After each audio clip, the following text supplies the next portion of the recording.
This show is brought to you by DF Studios Limited. Whether you're a business owner or entrepreneur, DF Studios will guide and assist you on the best ways to promote your brand digitally, in addition to creating visitor and customer generating content like blogs, social media posts, videos, and even podcasts like this one you're listening to right now. Visit dfstudiosltd.com or hit up info@dfstudiosltd.com for more info. So to begin, let me just talk briefly about Sister Bond and Acuna, right? So forgive me for the late review for episode 2 of Sister Bond, and I'm gonna get why, right? Because Sure. it ties to a particular issue that I have, which I have now with which I had, sorry, with Acuna, and with the current output of Vilventure's films, right? But just to get out of the way, episode 2, right, of Sister Bond, picks up exactly where the story stops off, where we are introduced to the characters of Keisha and Giselle. They are both private investigators, and they're hired by this particular agency to do a job, just to take this guy who is Keith, who you may remember from the miniseries Vaser Claw, take him from point A to point B, right? And where this episode opens is that we learn that he discovers pretty much this device that is in his bag, right? Of course, given the events that we saw with Visa Claw, it's pretty obvious that it is not from this planet, right? Because yes, he kind of activates it, and you see this map show up, right? Well, just for like a few seconds, and it just sort of dissipates, right?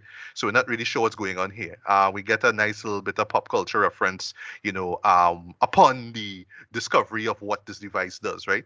So from that point on, well, yeah, our heroes pretty much run into to keep the permanent Nika. Of course, there's some hijinks going on there, and of course, this is where the show really shines. Though is just the hijinks, right? It's just the colloquial dialogue that you get here, right? Because previously it's just like these alien characters that exist in Trinidad and well the world at large, right?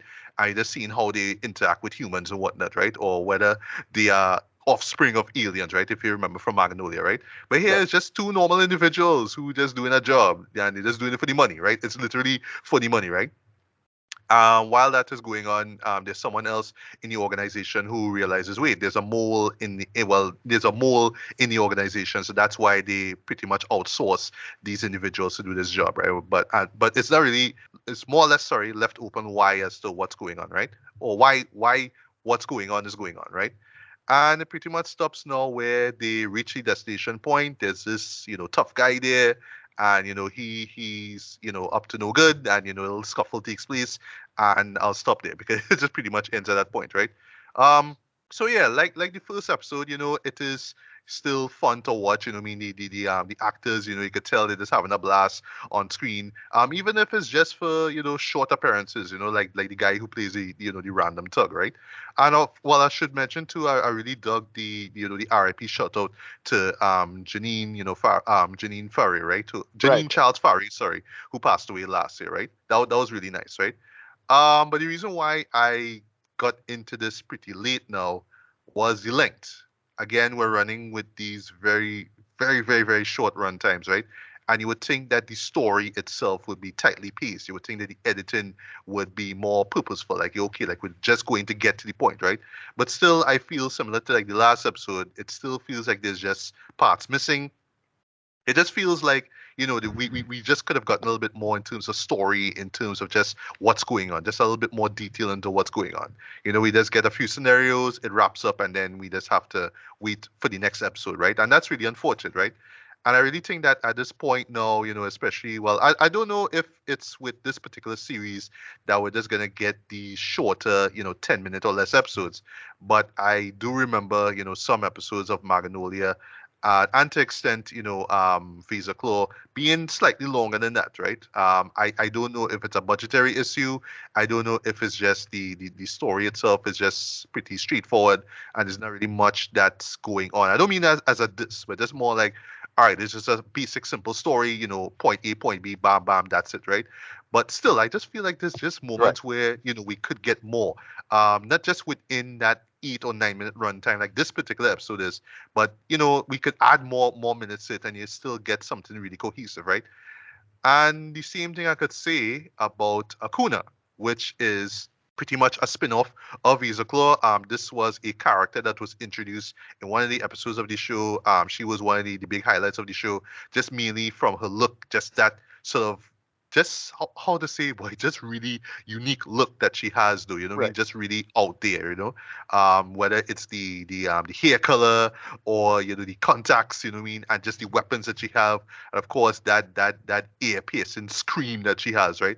Very much like oh gosh, I forgot that character from X-Men who what it is by Banshee. Banshee. It's Banshee. like that Banshee-esque kind of power that she has, right? And what this short film pretty much addresses is why she was on that planet in the first place, right? Where Visa and Keith, land in the first place, right? And the show pretty much answers that, right? We get some really solid narration from Charlie Griffith, who you would remember, who plays Queen Lucinda. That's Visa's mom. Yep. So yeah, she's just there in the background, just pretty much saying, this is who she is, this is where she came from. But what I do like about this particular film is that it ties back into the antagonist, the real antagonist of Visa Claw. Because remember, that was like a big secret, like, who was really pulling the strings and what was going on. And I do like that it sort of references visually how, that last episode of Visa Claw ended, right? So I really appreciate that, right? Um, so just to get the good out of the way, performance-wise, well, all right, I would say it's just a few characters technically in it, like we do see Jamel James, who plays Visa Claw, but Right. really who is front and center is Janelle Karamat, who plays Acuna, right? And though she isn't given that much lines, she just still nails it with the look, though, with the presence and everything, right? You could tell that, she is a character who just felt betrayed, right? And I'm not going to spoil what happens here, but yeah, in a sense, she was betrayed, right? In more ways than one. And you could tell, just her being on this planet is just like, all right, well, if it's like that, or they just throw me here in this planet to just survive here, okay, cool. If it comes on to survival of the fittest, survival of the fittest, sorry, then so be it, right? And that's exactly what we see here in the film's climax, right? Right. And that's pretty much it. That's pretty much what we get here, right? But again, the length is somewhat the same as Yeah. that Too second short. Yeah. episode of yeah, just pretty short, right? Which leads me to a little nitpick, right? Well, I should say kind of a major nitpick, right? The marketing of this, Yeah. call it Yeah. a movie. Okay. So in my head, I'm telling myself, all right, movie, okay, we're gonna get something that's at least 60 minutes or a little less than that, Yeah. right? Right. Well, But much to my short. surprise, yeah, I got a short, right? So I don't know if the idea of calling it a movie is just to say, well, this is not really part of anything. It's supposed to be its own special, like a special episode. So it's just meant to be marketed that way, right? But I just felt like, okay, like, all right, so the best way I could describe this, right, is if you remember, and now you could come in now, Ricardo, right? If you remember Book of Boba Fett, right? Remember Right. Right. there was that particular episode which involved the Mandalorian, right? And then Right. there was that other one which involved Yeah. Grogu and Luke Skywalker, right? Yeah. Yeah. Now the first Two time when episodes. we right when we got that first episode with Mandalorian, it's like, all right, well, okay, we know Mandalorian season 3 is coming up, right? Which is here right now. So we can let that slide, right? And you can see the comparison between him and Boba, and Right. Boba did make an appearance in season 2 of Mandalorian, so it makes Right. sense, right? Exactly. Right. Right. But then when we got to the episode with Grogu and Luke Skywalker, it's like, wait, no, well, we're Yeah. watching the same show. What going on here, right? Yeah. It's not So for proper. Yeah. me, so fortunately for this show here, Acuna, right? It's not the Grogu and Luke Skywalker episode. It's the Mandalorian episode in the sense that it Right. feels like it feels part of that entire season. And yeah, pretty much when you look at it pretty much feels like this is sort of like the let me just call it like the lost episode or deleted scenes, if you will, from that Visa Claw miniseries, right? So how I would Right. have So done it, right? how to think about it is like it should be part of Visa Club. Exactly. That's Right. what I was gonna say. I would have actually preferred if this was an episode of Visa Claw, right? And Right.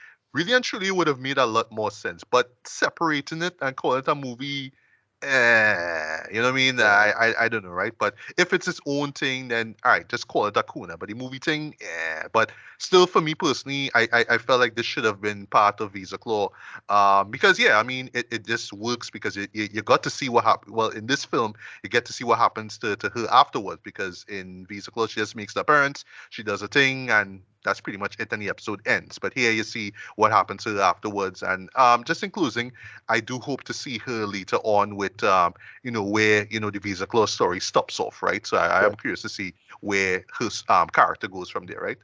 But yeah, other than that though, I'm really liking what I'm seeing here. But it's just the length though. Like I feel at this point here, especially with the experience that Ansel Harris has Yeah, it in should be terms putting of out. like writing and directing these things, yeah, we could actually kind of bump up the runtime of these episodes. Yeah.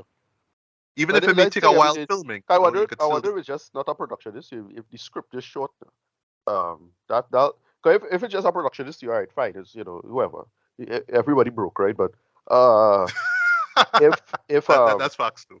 right, but it'll be genuinely worrying if the script is this short. Okay, to me, this stuff should be like 20 minutes a pop, right? So Exactly. yeah, And sure you might get let me just see, I don't know, that's like in total in terms of the episodes if you were to run it that way, like a 3-4 episode run, that's actually fine, you know what I mean? Because yeah, exactly. yeah, and then with more shows you could actually expand on the episode not duration, you can expand on the number of episodes as well too, so you could just keep growing in terms of that. I mean the short form style is fine, but I think Uh, at this point in time a they little too could just short. step that duration, a lot more, Yeah, man, in my opinion, right? But yeah, both shows are pretty solid. Well, I'd pretty much wait until Sister Bond ends, and then I could just give him a final opinion and rating. But Acuna, for what it is, I'm going with strong 3.5 out of 5. That's equivalent to a 7 out of 10.